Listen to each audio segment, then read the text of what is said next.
Hello, everyone. Is the Prophet Michael David, aka Aries, and today I'm gonna finish up the Judgment Day video, which is why this video is named JD2.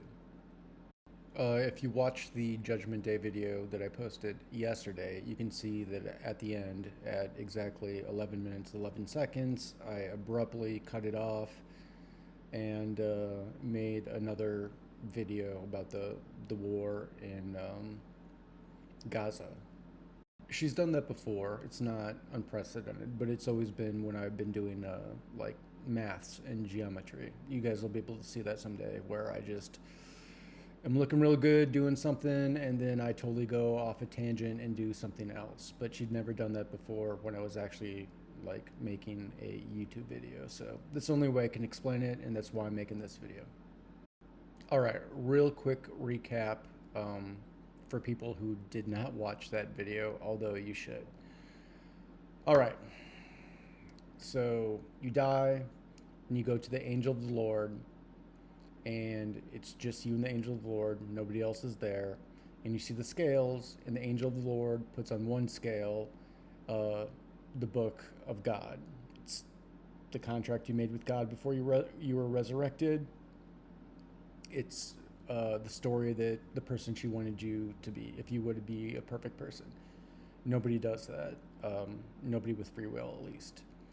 On the second scale, Azrael, the angel of the Lord, puts on the scale the book of the angel of the Lord. And that is the book of exactly who you are and exactly what you have done with your life. And then you look at the scales, and for good people, the scales go like this. And for bad people, the scales go like this. And then you start your redemption, your cleansing, and you go over your sins, which is basically harming other people. And each of those, each time you've ever had an interaction with anybody else in the world, is like a hyperlink in your book that hyperlinks them to their book. And if you had a good interaction and you didn't do anything bad to them, then that's not a sin. But if you did in any way, it is, and you have to go over that. And each time that you go over a sin and you talk to the angel of the Lord about it and you are redeemed for it, then the scales go like this, a little closer to even each time. And when you finally get to even, you've been totally redeemed. And then the angel of the Lord is like, okay, get out of here and go to heaven so that you can be reincarnated again. And then finally, I said something like, as an analogy, that your interactions with people, not all sins are equal. That, you know, if you called somebody a bitch, it probably didn't totally affect the person they were ultimately meant to become. So it's not that big of a sin, not that big of a sin to be redeemed of. But if you killed a little kid, you have to go through all of the things that that kid could have become his or her entire life. You killed multiple kids, you got to do that multiple times. You killed multiple people, you got to do that multiple times. Same with rape, lying, yeah, kind of to a point, except words are way less important to God than deeds. But you can see it's like a butterfly effect. And now you can finally see, hopefully, that the afterlife in judgment and cleansing is totally different for good people versus bad people.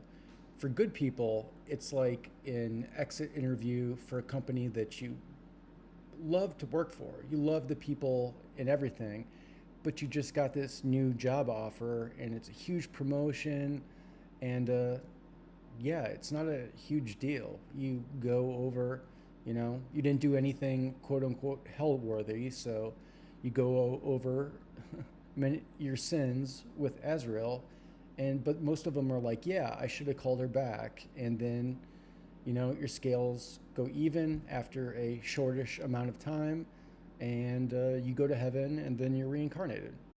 But you can also see for bad people with the butterfly effect, mass murders, serial rapists, And then even serial liars, in the fact that their lies actually cause other bad deeds, which they also gain responsibility for. All those hyperlinks in the book, just like I said, it's a butterfly effect, and it goes on not forever, for a finite amount of time, but you can see how it could go on for a long amount of time. In the most scariest, horrifying way, it's kind of like saying if you were an equally good or bad person, let's say you lived to be 60 and died, and you were bad, or you're equally good and bad person, you would be in judgment for 60 years. Um, but now I'm going to go over the extremes.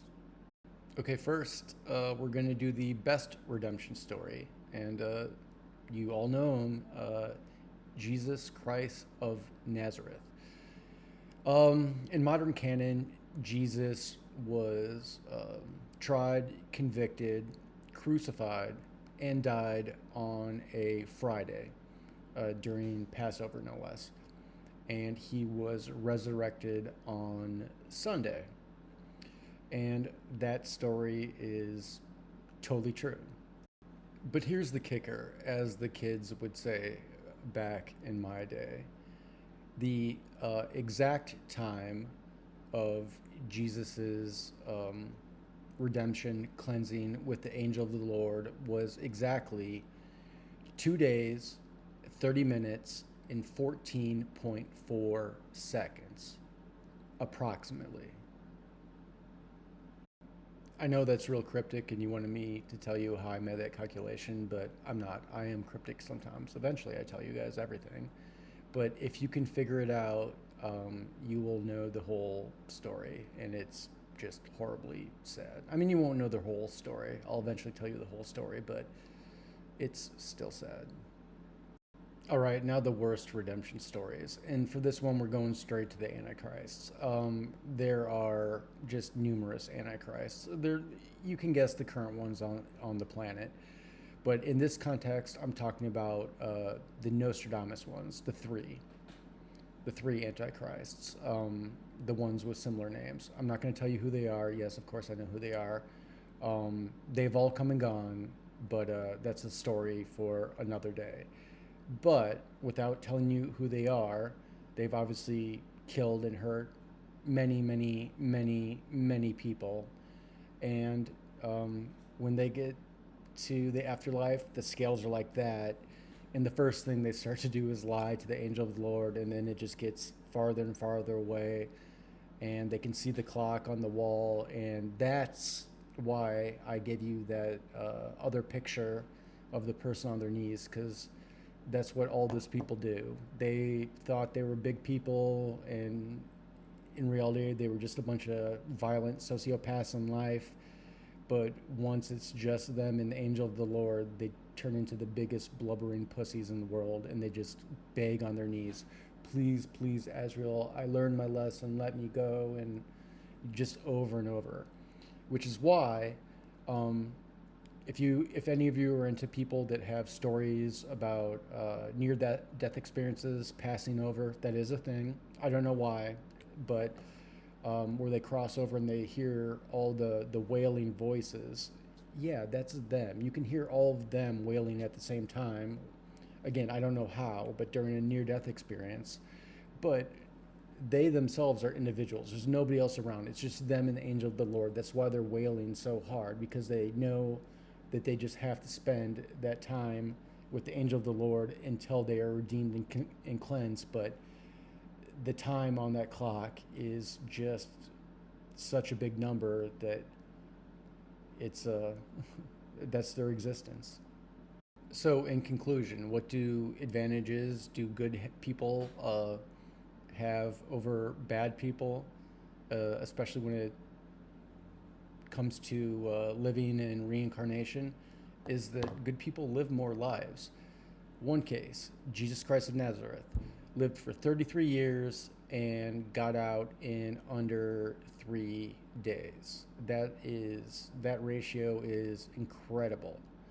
As opposed to antichrists that live for, let's say, 60 years, but they're going to be in judgment for years, in I don't know how many years, but it rhymes with illions. And that ratio is horrible on the other side. It's kind of like God making investments in souls and everything. Jesus, great investment, you know? He's going to live many lives and help many, many, many people. But the true antichrist in this universe, they live for 60 years and then they're in redemption for illions of years. It's just like a bad investment. It's a horrible investment. Oh, and lastly, I almost forgot to tie it to the Eastern stuff like I promised in the previous video. But that's maybe you can read between the lines. But okay, think about like monks meditating, you know, and just like all day long. And the thing is, like, they're totally detached from anybody else. They're not interacting with anybody, so they don't have any hyperlinks in their book for those interactions. We don't know what happens behind doors in the monastery and everything, but for the most parts, they're just sitting there, not interacting with anybody and meditating and letting the space time flow through them, which is good from the non-violent standpoint, but also they're not helping anyone. The way that they're trying to seek multiple reincarnations, or as many as they can, is they're just not interacting with people. And then if they don't interact with people, then they can't hurt them. And if they can't hurt them, they can't sin. And therefore, they can be reincarnated numerous times. But at the same time, they're taking themselves out of the game. So hopefully I've clarified that point. They're trying to take themselves out of the game by not interacting with people, but they're also not helping anybody, which is only like winning half the game. All right, this video is almost exactly 12 minutes. So rule number 1, do not hurt each other. And rule number 2, try not to lie. I'll talk to you guys later.